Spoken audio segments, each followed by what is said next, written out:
Hi friends, Maran வீரா சீரியலை பற்றி தான் நம்ம இந்த வீடியோக்குள்ளே நம்ம பார்க்க போகிறோம். வாங்க நம்ம வீடியோக்குள்ளே போகலாம்.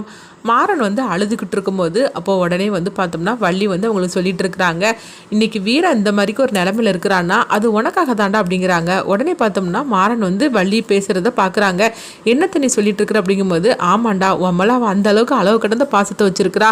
தன் அண்ணனுடைய நிலைமைக்கு இந்த மாதிரிக்கு நீ தான் காரணம் அப்படின்னு தெரிஞ்சிருந்தோ நீ அவள் கழுத்தில் வலுக்கட்டாயமாக தான் தாலி கட்டின. அதுக்கப்புறம் அவன் நினச்சிருந்தா உன்னை பிரிஞ்சு போயிருக்கலாம். ஆனால் அவள் ஏன் போகலை? அவள் மனசில் நீ இருக்கிற, அதனால தான் அவள் ஒன்றை நினச்சிக்கிட்டே இருந்துட்டா. அது மட்டுமா அன்னைக்கு பாரு, குடிசை தீப்பிடிச்சு எரியும் போது கூட உன் அம்மாவோட ஃபோட்டோ அது எரிஞ்சு போயிடக்கூடாதுன்னு சொல்லிக்கிட்டு அவள் உயிரை பணைய வச்சு அதை எடுத்துகிட்டு வந்தால. யாருக்காக? அதுவும் உனக்காக தான். அது மட்டுமா இன்னைக்கு இப்படி ஒரு நிலைமையில் அவள் இருந்துக்கிறான்னா அதுக்கும் நீ தானே காரணம். உன்னை காப்பாற்ற போயிருதுன்னு அவளுக்கு இன்னைக்கு இந்த மாதிரிக்கு ஒரு நிலைமை ஏற்பட்டதுக்கு காரணமும் நீ தானே. உன்னை காப்பாற்றுறதுக்காக தானே அவள் தன்னுடைய உயிரே பணைய வச்சிருக்கிறா. இது எல்லாத்துக்கும் காரணம் என்னது? அவள் ஒன்று அந்த அளவுக்கு நேசிக்கிறாடா, இது கூட உனக்கு தெரியல அப்படிங்கவோ இது கிட்டதுமே மாறன் கதறி அழ ஆரம்பிச்சிருந்தாங்க. எனக்கு இப்போவுமே வீரா கிட்ட பேசணும் அப்படின்னு சொல்லிட்டு அவங்க போகவும் இப்போ வீரா வீரான்னு சொல்லி அவங்க கூப்பிட்டுட்டே இருக்கிறாங்க. வீரா, நான் உன்னை லவ் பண்ணுறேன்டி, நம்ம ரெண்டு பேரும் சேர்ந்து வாழணும், அதுக்கு நீ எந்திரிச்சு வா அப்படின்னு சொல்லிக்கிட்டு மாறன் இந்த மாதிரி கதறி அழவும் வீராவும் கண் முழிச்சிருந்தாங்க. அடுத்து பார்த்தோம்னா வீரா கண் முழிச்சதுமே மாறன் அப்படின்னு சொல்லி கூப்பிடும் போது மாறா உடனே, வீரா நீ கண் முழிச்சிட்டே அப்படின்னு சொல்லிட்டு அவங்க கதறி அழும் போது எல்லாருமே வந்துருந்தாங்க. வந்ததுமே வீரா நீ கண் முழிச்சிட்டியா அப்படின்னு சொல்லிக்கிட்டு எல்லாருமே கேட்டுட்டு இருக்கவும் இப்போ ராமச்சந்திரன் சொல்கிறாங்க, வீரா உனக்கு ஒன்றும் ஆகாது வீரா, நீ நல்லா இருப்ப அப்படின்னு சொல்லிட்டு இருக்கும்போதே அப்போ மாறனும் வீராவும் ஒருத்தருக்கு ஒருத்தர் பார்த்துட்டு இருக்கிறாங்க. அப்போ வள்ளி சொல்கிறாங்க, சரி வாங்க நம்ம போகலாம், அவங்க ரெண்டு பேரும் கொஞ்சம் பேசிகிட்டு இருக்கட்டும் அப்படிங்கவும். அடுத்து பார்த்தோம்னா அவங்க எல்லாருமே அங்கேருந்து வராங்க. அப்போ மாறன் வீரா கிட்ட சொல்கிறாங்க, வீரா நீ ஒரு உண்மையை சொல்லுன்னு சொல்லி கேட்டுகிட்டே இருந்தீங்க, நானும் அது பொய் தான் நான் சொன்னேன், அந்த உண்மையை இப்போ நான் உனக்காக சொல்ல போகிறேன். இதுக்கு மேலேயும் நம்ம ரெண்டு பேருக்குள்ள எந்த ஒளிவு மறையுமே இருக்கக்கூடாது, அதனால நான் எல்லா உண்மையும் நான் உன்ட்டு சொல்லிடுது அப்படின்ட்டு. அன்னைக்கு என்ன நடந்துச்சு தெரியுமா? உங்கள் அண்ணனுடைய நிலைமைக்கு காரணம் யாருங்கிற உண்மையை நான் உன்ட்டு சொல்கிறேன் அப்படின்ட்டு அவங்க பார்த்தோம்னா மாறன் எல்லாத்தையும் சொல்கிறாங்க. அன்னைக்கு இந்த மாதிரிக்கு காதை ராகவ தான் ஓட்டிட்டு வந்தான், அவன் தான் அதாவது வேணும்னே பண்ணல, இந்த மாதிரிக்கு தெரியாதனமாக நடந்து போச்சுது. ஆக மொத்தத்தில் அன்னைக்கு உங்கள் அண்ணனுடைய நிலைமைக்கு காரணம் ராகவ தான், ராகவை காப்பாற்றுறதுக்காக தான் நான் அந்த பழியை நான் சுமந்துக்கிட்டேன் அப்படின்னு சொல்லிட்டு எல்லா கதையும் அவங்ககிட்ட சொல்கிறாங்க. இது கேட்டதுமே வீரா அப்படியே துடிச்சு போயிருந்தாங்க. எனக்கு தெரியும்டா, நீ பண்ணியிருக்க மாட்டேன்னு எனக்கு தெரியும், ராகவ மாமாவை காப்பாற்றுறதுக்காகத்தான் நீ உன் மேலே பழியை சுமந்துக்கிட்டு நீ இருக்கிறேன்னு எனக்கு தெரியும்.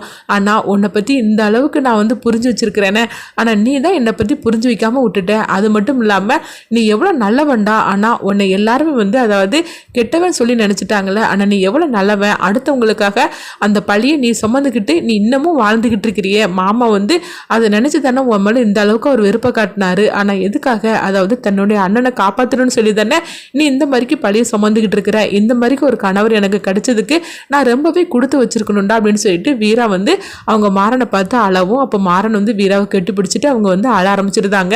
இன்னும் போல வீரா நீ அழக்கூடாது வீரா, நம்ம புதுசாக ஒரு வாழ்க்கையை ஆரம்பிக்கணும் அப்படின்னு சொல்லிட்டு இருக்கவும் அடுத்து பார்த்தோம்னா வீரா கொஞ்சம் குணமடைஞ்சிருந்தாங்க. இப்போ வீட்டுக்கு போகலான்னு சொல்லிடவும் வீரா அழைச்சிக்கிட்டு மாறன் அவங்க ஆட்டோவில் இறங்குறாங்க.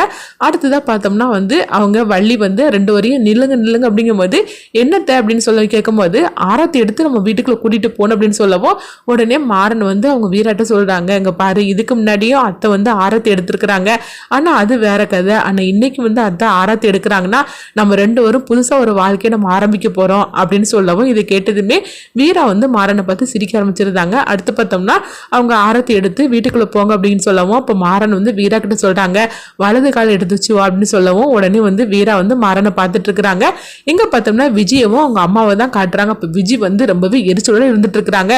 இவளோட கதை முடிஞ்சிருன்னு சொல்லி நினைச்சேன், ஆனா உயிரோட வந்துட்டால. மாறனுடைய கதை முடிக்கணும்னு சொல்லி நினச்சேன், ஆனால் மாறனை காப்பாற்றப்ப இவ போய் குறுக்க விழுந்தா. சரி இவளுடைய கதையாவது முடிஞ்சிடும்னு சொல்லி நினச்சேன், ஆனால் இவளும் உயிர் பழிச்சிட்டாள் அப்படின்னு சொல்லிட்டு விஜய் ரொம்பவே எரிச்சலோடு இருந்துட்டு இருக்கிறாங்க. அடுத்து பார்த்தோம்னா மாறன் வீராவை அழைச்சிட்டு போய் உட்காரவும் ரூமில் கூட்டிகிட்டு போகிறாங்க. அப்போ அவங்க வீராட்ட சொல்கிறாங்க, வீரா கொஞ்சம் இரு, உனக்கு குடிக்கிறதுக்கு ஏதாவது எடுத்துகிட்டு வர அப்படிங்கும் போது உடனே வீரா மாறனோட கையை பிடிக்கிறாங்க. நீ எங்கேயும் போகக்கூடாது, என் பக்கத்தில் தான் இருக்கணும் அப்படிங்கவும் உன் பக்கத்தில் தான் நான் இருக்க போகிறேன், உனக்கு சாப்பிட்றதுக்காக ஏதாவது எடுத்துகிட்டு வரேன் அப்படின்னு அப்படின்னு சொல்லும் போது இல்லை நீ என் பக்கத்தில் இருக்கிறதே எனக்கு போர் அப்படின்னு சொல்லிட்டு இருக்கிறாங்க. இப்படி அவங்க 2 பேருக்குள்ள ஒரு ரொமான்ஸ் ஏற்பட்டு இருக்கவும் அப்போ அங்கேருந்து பார்த்தோம்னா வள்ளி தான் காட்டுறாங்க. வள்ளி வந்து அவங்களுக்கு குடிக்கிறதுக்காக ஜூஸ் எதாவது எடுத்துகிட்டு வராங்க போலுக்கு. உடனே வந்து வள்ளி பார்க்குறாங்க, ஐயோ இது என்னது 2 பேரும் ஹாஸ்பிட்டல்லேருந்து வந்ததுலேருந்து ஒரே ரொமான்ஸில் இருந்துட்டு இருக்காங்க போலுக்கு அப்படின்னு வள்ளி வந்து அப்படியே மாறா நான் அத்தை ரூமுக்குள்ளே வரலாமா அப்படின்னு சொல்லி கேட்கவும் உடனே மாறனும் வீராவும் சிரிக்க ஆரம்பிச்சிருந்தாங்க. அடுத்து பார்த்தோம்னா வள்ளியும் வந்து சந்தோஷத்தோட வராங்க. எப்படியோ இவங்க 2 பேரும் ஒருத்தருக்கு ஒருத்தர் புரிஞ்சுக்கிட்டு தன்னுடைய வாழ்க்கையை இவங்க ஆரம்பிச்சாலே போகிற அப்படின்னு சொல்லிட்டு அவங்க சந்தோஷமாக வரவும் அடுத்து பார்த்தோம்னா வந்து வீராவுக்கு குடிக்கிறதுக்காக அவங்க ஜூஸ் கொடுக்குறாங்க. உடனே வந்து வீரா அதை வாங்கி குடிச்சிட்டு இருக்கவும் இங்கே பார்த்தோம்னா அடுத்தது கண்மணி, பிருந்தா, கார்த்தினி எல்லாருமே வந்து வீராவை பார்க்கறதுக்காக அவங்க ரூமுக்குள்ளே வரவும் அப்போ வந்து கார்த்தி வந்து சொல்கிறாங்க, இங்கே பாரு மாறா உங்ககிட்ட ஒரு விஷயத்தை பற்றி பேசணும் வான்னு சொல்லி அழைச்சிட்டு போகவும் அப்போ என்னாச்சு கார்த்தி அப்படின்னு சொல்லிட்டு மாறன் கேட்கும்போது அன்றைக்கி ஹாஸ்பிட்டலில் என்ன நடந்துச்சு தெரியுமா அப்படின்னு சொல்லி கேட்கவும் உடனே என்ன நடந்துச்சு அப்படிங்கிறாங்க. அப்போ வந்து இந்த மாதிரிக்கு ஒருத்தர் வந்து அதாவது வீராவுக்கு ஊசி போடுறதுக்காக வந்தார் அப்படின்னு சொல்லவும் இது கேட்டதுமே அப்படியே மாறன் துடிச்சு போயிருந்தாங்க. இது எல்லாத்துக்கு காரணம் வேறு யார், அந்த விஜயா தான் இருக்கணும் அப்படின்னு சொல்லவும் இது கேட்டதுமே மாறன் வந்து சொல்கிறாங்க, இந்த விஜயை சும்மா விடக்கூடாது, அவள் எவ்வளோ பெரிய துரோகம் பண்ணியிருக்கா தெரியுமா அப்படின்னு சொல்லும் போது உடனே வந்து என்ன நடந்துச்சு அப்படின்னு சொல்லி கேட்கவும் அப்போ வந்து மாறன் வந்து நடந்ததெல்லாம் சொல்லிட்டு இருக்கிறாங்க. இது கேட்டதுமே கார்த்தி அதிர்ச்சி அடைகிறாங்க. என்ன மாதிரி சொல்கிற, அப்போ அன்னைக்கு வந்து வந்தவங்க உண்மையான போலீஸ் கிடையாதா அப்படின்னு சொல்லும்போது ஆமாம் இவங்க 2 பேரையும் கையங்கலமாக சிக்க வைக்கிறதுக்காக நான் தான் இந்த மாதிரிக்கு ஏற்பாடு பண்ணினேன், ஆனால் அதில் வந்து இந்த மாதிரிக்கு நடக்கும்னு சொல்லி கொஞ்சம் கூட எதிர்பார்க்கவே இல்லை அப்படிங்கவும் என்ன மாறா நீ இந்த அளவுக்கு வந்து அதாவது ரிஸ்க் எடுத்திருக்கிற, வீராவுக்கு மட்டும் ஏதாவது நடந்துருச்சுன்னா என்ன நடந்திருக்கும், அது மட்டும் இல்லாமல் உனக்கும் அவளுக்கும் ஏதாவது ஆபத்து வந்திருந்தனா என்ன நடந்திருக்கும், அந்த விஜய் எப்பேற்பட்டவனு உனக்கு தெரியும்ல, அப்படி இருக்கும்போது நீ என்னையும் கூப்பிட்டுருக்க வேண்டியது தானே, அவளை சும்மாவே விடக்கூடாது, இப்பமே பாரு எல்லா உண்மையும் சொல்ல போற அப்படிங்கும்போது உடனே மாறன் வந்து தடுக்கிறாங்க.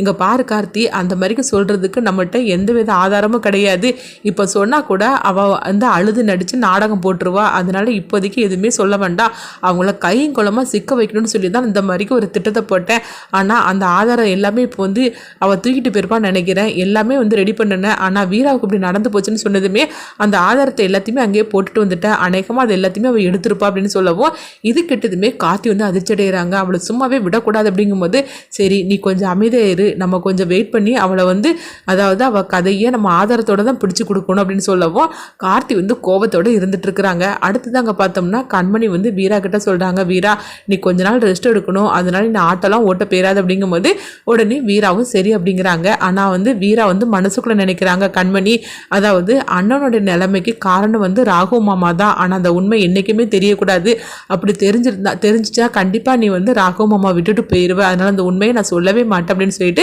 அவங்க மனசுக்குள்ள வந்து நினைக்கிறாங்க. அடுத்து பார்த்தோம்னா எல்லாருமே அங்கேருந்து கிளம்பிடவும் அப்போ வந்து ராமச்சந்திரன் வந்து வீரா கிட்ட சொல்கிறாங்க, வீரா உனக்கு என்ன இதனாலும் நீ வந்து கூப்பிடுமா அப்படிங்கும்போது சரிதான் மாமா அப்படிங்கிறாங்க.